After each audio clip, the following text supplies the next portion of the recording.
السلام علیکم فرینڈ، آج میں آپ کے ساتھ طلاق کی ایپیسوڈ 4 شیئر کروں گی۔ اگر اس سے پہلے آپ نے ایپیسوڈ سننی ہے تو آپ میرے چینل پر جا کر سن سکتے ہیں، اور اگر آپ میرے چینل پر نیو ہیں تو میرے چینل کو سبسکرائب کر لیں تاکہ آنے والی اپڈیٹ آپ لوگوں کو ملتی رہے۔ سمرین کا دل ابھی بھی بہت تیز دھڑک رہا تھا۔ اس نے شکر ادا کیا کہ احتشام نے حفیظ کو کچھ نہیں بتایا۔ وہ اپنے آپ کو یہ سمجھانے لگی تھی کہ شاید احتشام ٹھیک کہہ رہے ہیں، اس کے علاوہ اب کوئی راستہ نہیں بچا۔ مگر حفیظ، وہ تو بہت چھوٹا ہے۔ ابھی وہ ان سوچوں میں گم ہی تھی کہ احتشام گھر میں داخل ہوا۔ سمرین کچن میں بریانی رکھی ہے کہتے ہوئے اندر کمرے میں چلی گئی۔ احتشام بھی صبح کا بھوکا تھا، اس نے بریانی نکالی اور ٹیبل پر بیٹھ کر کھانے لگا۔ سمرین دروازے کے پیچھے سے کہنے لگی، اگر میں مان بھی جاؤں آپ کی بات تو کیا حفیظ مان جائے گا؟ سمرین کی رضامندی سن کر احتشام کی جان میں جان آئی۔ وہ انگلیوں سے چاول چاٹتے ہوئے کہنے لگا، وہ میرا مسئلہ ہے، تم اس کی فکر مت کرو، بس پلیز میری عزت کی خاطر یہ بات کسی کو مت بتانا۔ سمرین سوچ رہی تھی کہ یہ کیسی جھوٹی عزت کا گمان ہے جو اپنی بیوی دوسروں سے نکاح کروانے میں تو نہیں جائے گی مگر کسی کو پتہ چلنے سے ختم ہو جائے گی۔ خیر، اب وہ آہستہ آہستہ اپنے آپ کو آنے والے وقت کے لیے تیار کرنے لگی۔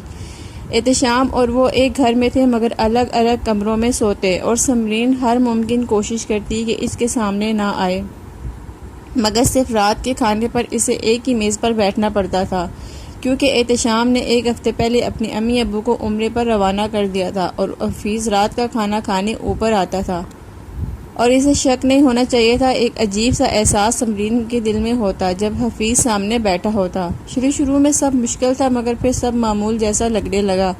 آج سمرین کی عدت ختم ہو رہی تھی اور احتشام اور سمرین کے لیے بہت بڑا دن تھا، کیونکہ اب احتشام نے حفیظ سے بات کرنا تھی۔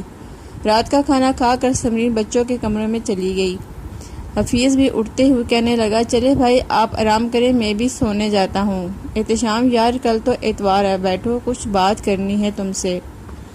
اور حفیظ دوبارہ کرسی پیچھے کر کے بیٹھ گیا۔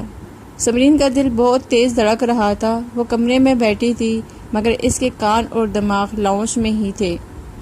اسے سب سے زیادہ پریشانی یہ تھی کہ حفیظ نہیں مانا تو اس کی ساری محنت بیکار ہو جائے گی اور پھر نہ جانے اس کا کیا ہوگا۔ ویسے بھی 6 ماہ بعد حفیظ کی شادی اس کی ماموں ذات سے طے تھی جس کو وہ بے تحاشا چاہتا تھا۔ اس کو چھوڑ کر کیا وہ سمرین سے شادی کے لیے حامی بھر لے گا؟ یہی سوچ کر سمرین کے ہاتھ پاؤں کپکپا رہے تھے کہ اچانک احتشام کی آواز آئی، حفیظ میرے بھائی، میں ایک بہت بڑی مشکل میں پھنس گیا ہوں۔ حفیظ بھائی کے دونوں ہاتھوں کو پکڑتے ہوئے، کیا ہوا بھائی مجھے بتائیں، شاید میں کچھ کر سکوں، اگر کچھ پیسے ویسے۔ حفیظ یہ بول کر رک گیا۔ احتشام، نہیں بھائی، اللہ تعالیٰ کی بڑی مہربانی ہے، پیسوں کا کوئی مسئلہ نہیں ہے، بس تم ہی ہو جو میری مدد کر سکتے ہو۔ حفیظ، جی بھائی، آپ ایسے کیوں کہہ رہے ہیں، آپ بس حکم کریں، آپ کے لیے تو جان بھی حاضر ہے۔ احتشام، حفیظ میری بات بہت تحمل سے سننا، دراصل میں تمہاری بھابھی کو طلاق دے بیٹھا ہوں۔ حفیظ چونکتے ہوئے کھڑا ہوا، یہ کیا کہہ رہے ہیں بھائی، ایسا مذاق نہیں کرتے۔ احتشام، کاش یہ مذاق ہی ہوتا بھائی، مگر یہ سچ ہے۔ حفیظ حیرانگی کے سمندر میں غوطے کھا رہا تھا، پھر اس نے خود کو سنبھالتے ہوئے پوچھا کہ تو بھائی اب آپ کیا کریں گے؟ احتشام، دیکھو اب اس گھر کی عزت اور میری عزت تمہارے ہاتھ میں ہے۔ حفیظ اب بات کو کچھ سمجھتے ہوئے گھبراتے ہوئے کہنے لگا، میں کیا کر سکتا ہوں بھائی؟ احتشام، میرے بھائی تم۔ احتشام کچھ دیر کے لیے رکا اور پھر ایک بھرپور سانس لے کر ایک ہی سانس میں کہہ دیا کہ تم سمرین سے نکاح کر لو۔ حفیظ یہ سنتے ہی تیش میں آ گیا، یہ کیا کہہ رہے ہیں بھائی، آپ ایک غلطی کو درست کرنے کے لیے ایک اور غلطی کر رہے ہیں، یہ سب غلط ہے، میں نہیں کر سکتا، پلیز آپ مجھے ان سب سے دور رکھیے۔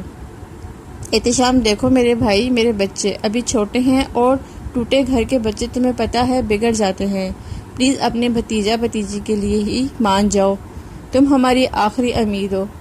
احتشام نے اس کا ہاتھ پکڑ کر کہا۔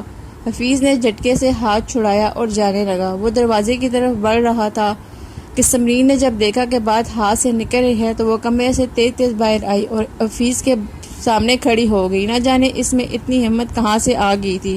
پھر اس نے بھی حفیظ کی منت کرنا شروع کر دی، حفیظ پلیز تم مان جاؤ، دیکھو میں اور میرے بچے کہاں جائیں گے، اپنی بھابھی کے بارے میں کچھ تو سوچو۔ اور حفیظ کا ہاتھ پکڑ کر گڑگڑانے لگی۔